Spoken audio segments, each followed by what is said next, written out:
What happy retirees know that you don't. 10,000 people are turning 65 every single day in America right now. And here's what nobody's telling you. Most of them have absolutely no idea what they're going to do with the rest of their lives. But I just asked hundreds of retirees what's actually keeping them sane, happy, and out of trouble. And what they told me will completely change how you think about retirement. Let's get into it. Look, I spent years working at the third busiest Social Security office in the entire country. I've seen it all. And one thing I've learned? Retirement isn't just about getting your check. It's about figuring out what the heck you're going to do with all that time. Because here's the truth. For decades, we define ourselves by our work, our identity, our purpose. And then one day, poof, it's gone. So what happens next? Well, I just crowdsourced this from our community of retirees, and they gave me some absolutely brilliant life hacks. Some of these are obvious, some will surprise you, and one of them, honestly, it might just save your life. First, let's talk about why this is so important right now. We're in the middle of what experts are calling the silver tsunami. Baby boomers, over 70 million of them, are retiring in droves. And here's the kicker. AI and robots are coming for everyone else's jobs too. Elon Musk literally just said he's turning a Tesla factory into a robot factory. He wants to build 1 million robots a year. And he's talking about universal basic income because, well, what else are people going to do when they don't have work? So whether you're already retired, about to retire, or you're 25 and wondering what your future looks like, this conversation matters. Because retirement, or just having time, isn't the dream everyone thinks it is. You know what the number one issue is? It's not money, it's not health, it's boredom, it's loss of purpose, it's waking up every day and thinking, now what? And that's where these life hacks come in. Okay, let's start with the most obvious one. Movement. I'm not talking about running marathons or becoming a gym rat. I'm talking about whatever you can do.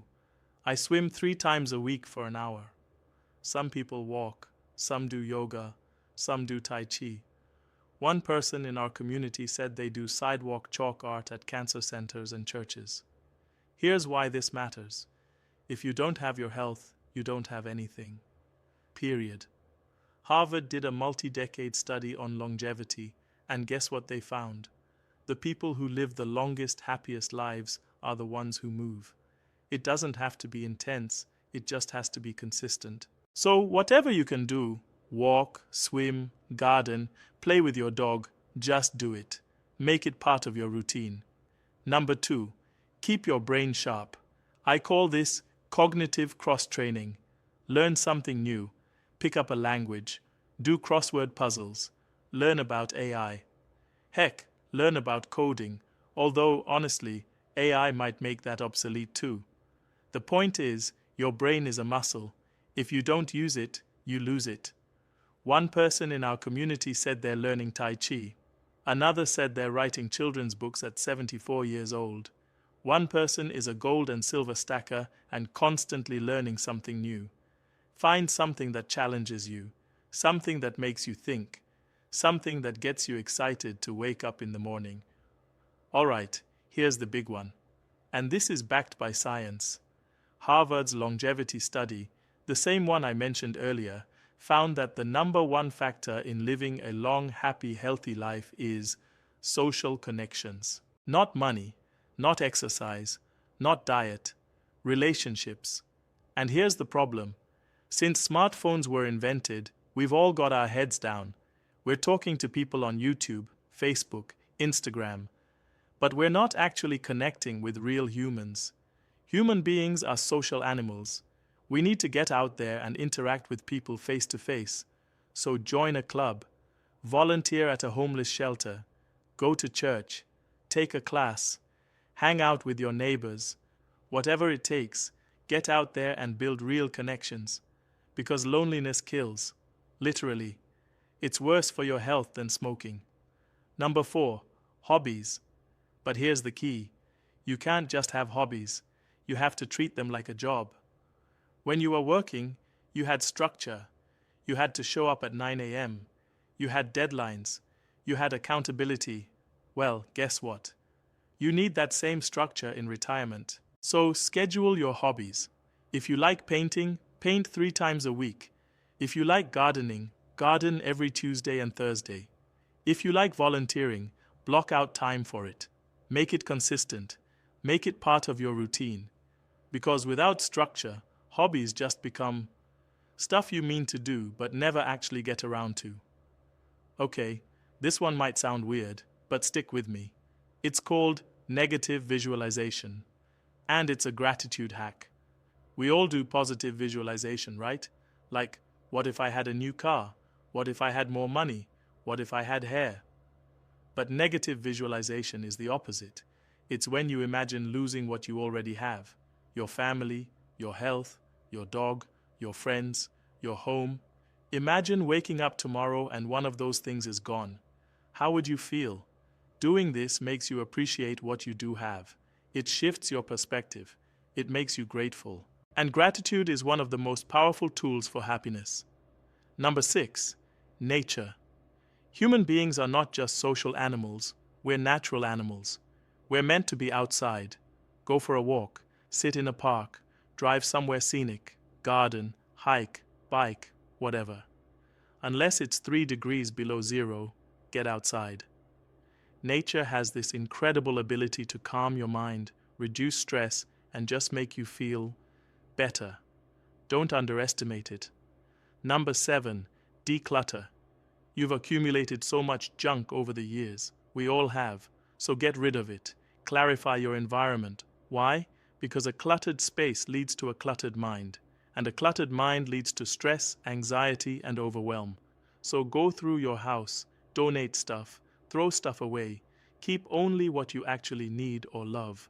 You'll be amazed at how much lighter you feel. And here's my last one, and honestly, this one's really important.